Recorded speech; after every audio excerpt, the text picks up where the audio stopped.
안녕하세요. 사랑하는 성도님, 은혜의 주님이 우리와 함께 하십니다. 우리와 함께 하시는 주님을 찬양합니다. 기도합시다. 주님, 오늘도 저희들에게 새날 주심을 감사드립니다. 또 이렇게 말씀 앞에 불러주셔서 주님의 음성에 귀를 기울이게 하여 주시니 감사합니다. 오늘도 주실 말씀을 기대합니다. 저희 마음을 열어주시고 깨닫게 하시고 또 주신 말씀대로 살기에 힘쓸 수 있도록 우리의 길을 인도하여 주시옵소서. 예수님 이름으로 기도합니다. 아멘. 오늘 말씀은 민수기 7장 12절부터 89절까지입니다. 네, 12절부터 89절인데 굉장히 길어요. 그래서 제가 다 읽지는 않겠고요. 민수기 7장 12절부터 17절까지 우선 읽겠습니다. 첫째 날에 헌물을 드린 자는 유다 지파 암미나답의 아들 나손이라. 그의 헌물은 성소의 세겔로 130세겔 무게의 은반 하나와 70세겔 무게의 은발이 하나라. 이 두 그릇에는 소재물로 기름 섞은 고운 가루를 채웠고 또 13겔 무게의 금그릇 하나라. 그것에는 향을 채웠고 또 번제물로 수송아지 한 마리와 수대양 한 마리와 1년 된 어린 수대양 한 마리이며 속죄 제물로 수염소 한 마리이며 화목제물로 소 2마리와 수대양 5마리와 숫염소 5마리와 1년 된 어린 수대양 5마리라. 이는 암미나답의 아들 나손의 헌물이었더라. 네, 또 맨 끝으로 갔어요. 84절부터 89절까지 읽겠습니다. 이는 곧 제단에 기름 바르던 날에 이스라엘 지휘관들이 드린 바 제단의 봉헌물이라. 은쟁반이 12이요 은바리가 12이요 금그릇이 12이니 은쟁반은 각각 130세겔 무게요 은바리는 각각 70세겔 무게라. 성소의 세겔로 모든 기구의 은이 모두 2400세겔이요 또 향을 채운 금그릇이 12이니 성소의 세겔로 각각 13겔 무게라.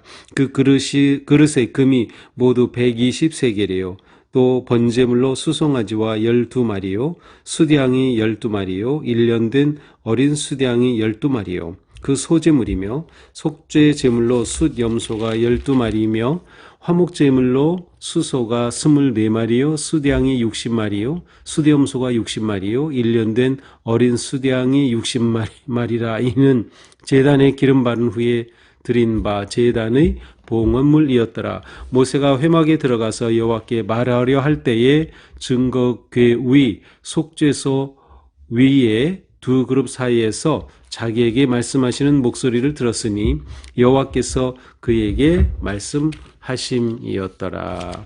아멘. 자, 오늘 말씀은 꽤 긴 말씀인데요.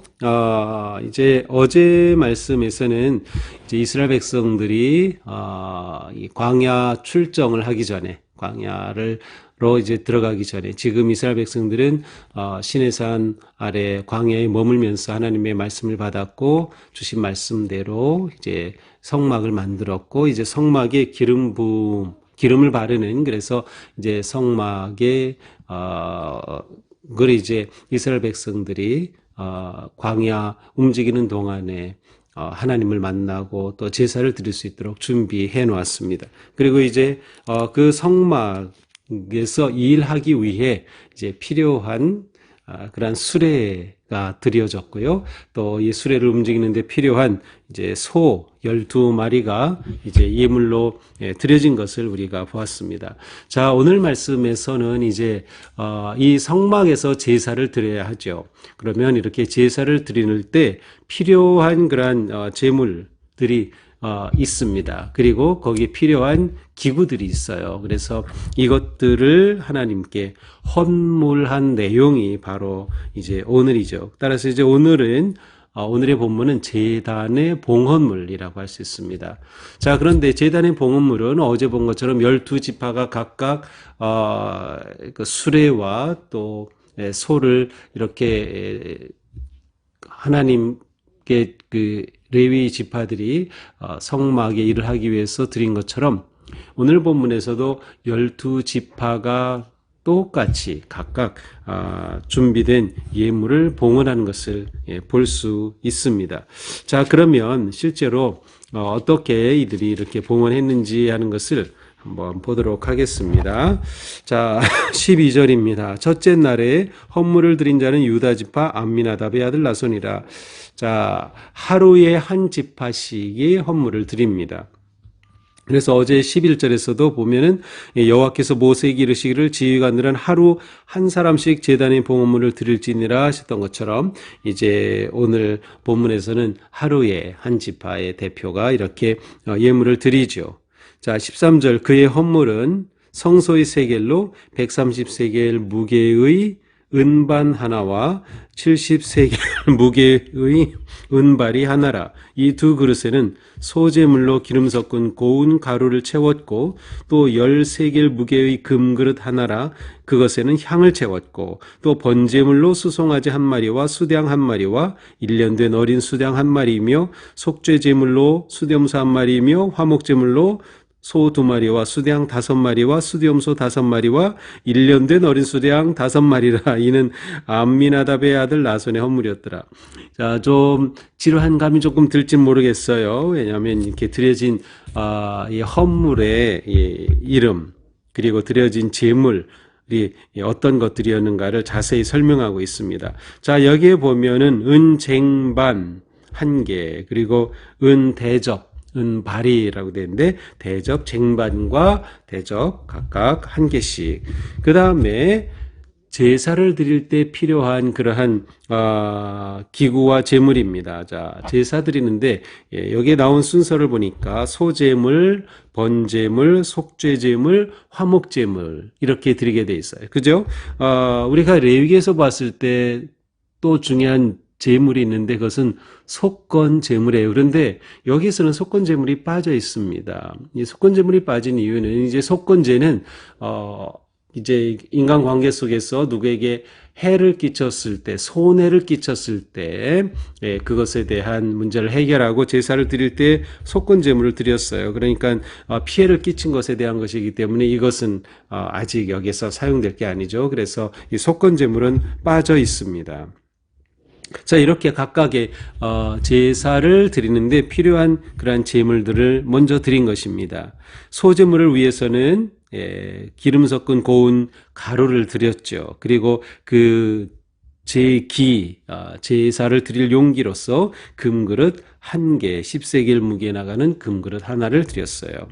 다 번제물로 드린 것은 무엇입니까? 이게 보니까 수송아지 1마리, 수양 1마리, 어린 수양 1마리를 번제물로 드렸어요. 제물로 이것을 이제 가져온 것이죠. 속죄 제물을 위해서는 수염소 1마리를 가져왔고요. 화목 제물을 위해서는 소 2마리, 수양 5마리, 수염소 5마리, 어린 수양 5마리가 이렇게 드려졌습니다. 각각 이제 번제물이나 화목 제물을 위해서 드려진 이 동물의 제물을 보면 이 덩치가 큰 것으로부터 작은 것으로, 그래서 소에서 수양, 수염소, 어린 수양 이런 순서로 되어 있는 것을 볼 수 있습니다. 자, 이것이 첫째 날 유다 지파에서 드렸어요. 자, 둘째 날, 셋째 날 계속되는데 18절부터 이어지는 모든 내용에서 각 지파가 드린 제물은 유다 지파가 드린 것과 똑같이 드렸어요. 똑같이. 글자 하나도 다른 게 없어요. 그래서 쭉 보면은 똑같이, 그러니까 14절부터 17절에 이 말씀이 20절에서 23절에서 똑같이 반복이 돼요. 모든 12지파가 마찬가지입니다. 이 12지파는 이스라엘 백성들이 광야 행군할 때 나가는 그 순서대로 이 제물을 드린 이 순서가 잡혀 있습니다. 자, 이렇게 해서 모든 지파가 이 제물을 다 드리게 된 것이죠. 자, 여기에는 이처럼 모든 지파가 다 드렸기 때문에 똑같은 말이 12번이나 반복되고 있고요. 또 여기에 각 지파의 대표자, 지도자 명단까지 계속 나오고 있습니다. 자, 이렇게 모두 드린 후에 84절에는 이 드려진 것, 드린 제물을 다시 한번 정리해 줍니다. 총계, 합계를 이렇게 정리해 주죠. 그리고 맨 마지막 89절은 모세가 이제 회막에 들어가서 여호와께 말하려 할 때에 증거궤, 증거궤는 법궤를 말하죠. 여기서는 특별히 증거궤라고 돼서 이제 증거궤라는 그런 표현을 쓸 때는 하나님과 언약 백성의 관계다라고 하는 의미가 강조된 표현이에요. 증거궤 하면은 언약 백성으로서의 그 법궤이죠. 증거궤 위 속죄소 위에 두 그룹 사이에서 자기에게 말씀하시는 목소리를 들었으니 여호와께서 그에게 말씀하심이었더라. 자, 이렇게 해서 모세가 정말로 성막이 봉헌되고 그 성막에서 드려질 제사를 위해 제물이 드려지고 기구가 봉헌되고 그리고 모세가 그곳에 들어가서 회막에 들어가서 하나님 앞에 설 때 그 증거궤 앞에서 하나님의 목소리를 들었다. 자, 이렇게 정말 하나님께서는 말씀하신 대로 이 회막에 임재하신 겁니다. 이것은 무엇을 말해요? 자, 이제 이스라엘 백성들이 광야로 나가 가나안으로 출정할 준비가 끝났다라고 하는 것이죠. 자, 이렇게 모세가 증거궤 앞에 선 모습을 보면 모세는 초대 대제사장의 그러한 역할을 하고 있음을 볼 수 있어요. 원래 아론의 자손들에게 제사장의 직위와 직무를 맡겨주었죠. 그러나 모세가 이처럼 살아있을 동안에는 회막에 들어가서 이 역할을 지도자로서 감당했음을 볼 수 있습니다. 자, 이것이 이제 오늘의 본문입니다. 자, 오늘 본문을 보면서 우리는 이제 이스라엘 백성들이 나아갈 그런 행군의 준비 과정을 보게 되는데, 그리고 실제로 이제 이스라엘 백성들은 이렇게 준비되고 이제 가나안을 향해서 나아가게 되죠. 자, 여기서 가장 중요한 것은 무엇인가? 이스라엘 백성들이 기억해야 될 것은 그들은 성막 중심의 공동체라는 것이었어요. 성막을 중심에 두고 세 지파씩 동서남북으로 하나님께서 그렇게 배치하도록 하셨죠. 이렇게 딱 진영이 갖춰진 거예요. 중심에 성막 있죠. 성막 중심에 제사가 있어요. 그 제사의 핵심에 하나님의 궤, 증거, 궤, 법궤가 있죠. 하나님의 임재하심. 다시 말하면 이스라엘 백성들의 모든 여정은 하나님 중심이다. 성막 중심이라는 것이.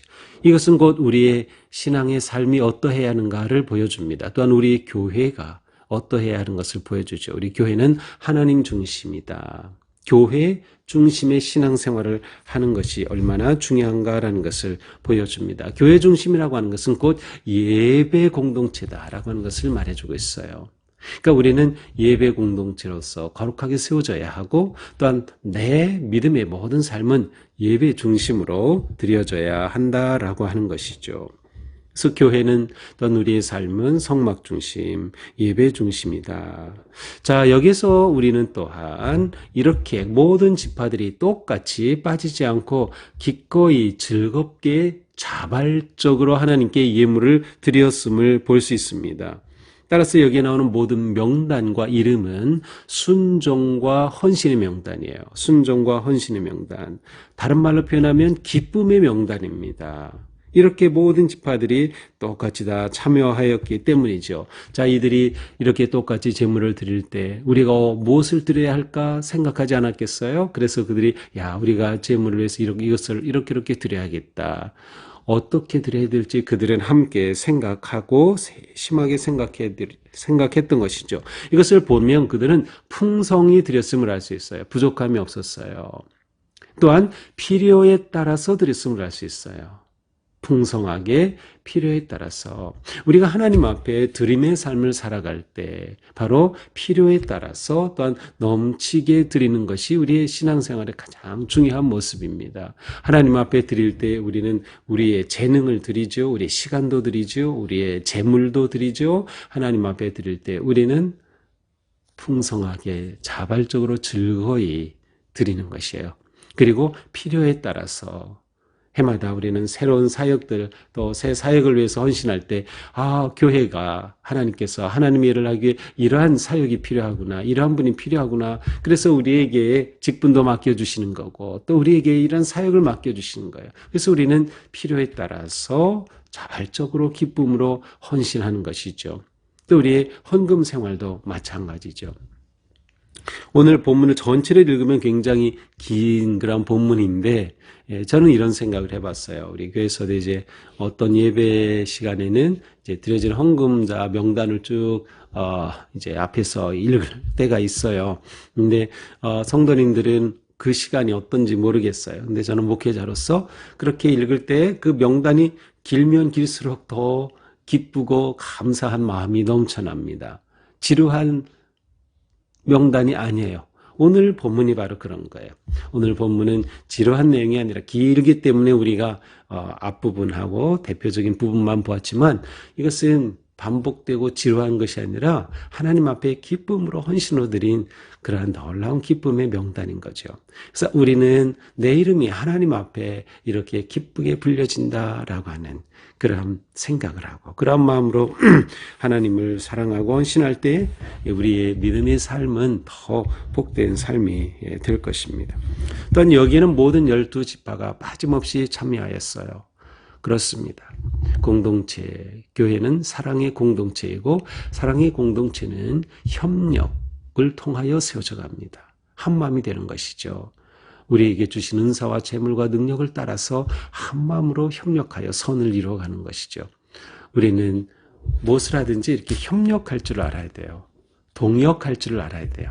나 혼자 다 하는 것도 좋긴 하겠지만, 그러나 함께하는 것은 더 기쁘고 더 은혜로운 것이에요. 하나님은 그것을 우리에게 기대하시는 거죠. 자, 이렇게 12일간 계속해서 드리고 똑같이 드려지는 거죠. 이것은 반복된 과정을 통해 리듬이 생기는 겁니다. 헌신의 리듬이 생기는 거예요. 은혜의 리듬이 생기는 거고요. 또한 하나님이 주시는 복의 리듬이 생기는 거죠. 우리가 이 리듬을 잘 만들어가고 이 리듬을 잘 따라가야 합니다. 우리의 리듬은 기본적으로 부활하신 주님을 감사하고 예배하는 주일, 한 주일이라고 하는 그런 리듬을 따라가고 있죠. 또한 우리는 교회력이라고 하는 리듬을 따라가고 있어요. 지금은 대림절, 성탄절을 지나서 주현절 가운데 있어요. 바로 이 리듬을 따라서 살아가는 것 굉장히 중요합니다. 그 핵심은 우리에게 있어서는 하나님 중심, 그리스도 중심의 삶을 형성하는 것이기 때문이죠. 자, 오늘 말씀을 보면서 우리가 오늘 하루의 삶도 하나님 앞에 드려지는 삶, 삶의 예배자가 되고, 또 우리 교회가 이렇게 온 성도들이 협력하여서 하나가 되고 선을 이루어가는, 또 하나님의 맡겨주신 것을 감당하고, 또 교회가 무엇이 필요할까, 내가 어떻게 헌신할까 하는 그런 마음으로 오늘 하루를 살아가면서 하나님 주시는 은혜 안에 머물기를 축복합니다. 기도합시다. 주님 감사합니다. 오늘 또 우리에게 복된 하루를 주시고 또 말씀으로 깨우쳐 주시니 감사합니다. 저희의 믿음의 삶이 건강하고 복된 삶이 되기 위해서는 기꺼이 하나님 앞에 헌신하고 맡기고 드리며 자발적인 그러한 드림의 삶인 것을 보았습니다. 더 나아가서 우리는 혼자가 아니라 함께라는 것, 우리는 한 믿음의 공동체라는 것, 우리가 하나님 안에서 팀을 이루고 한마음이 되고 함께 드리고 헌신함으로 하나님의 나라를 세워가는 이 복된 삶인 것을 기억하면서 더욱 주님 의지하게 하여 주시옵소서. 오늘 하루도 주님 사랑 안에서 복되고 아름답고 향기로운 하루가 되게 하여 주시옵소서. 예수님 이름으로 기도합니다. 아멘.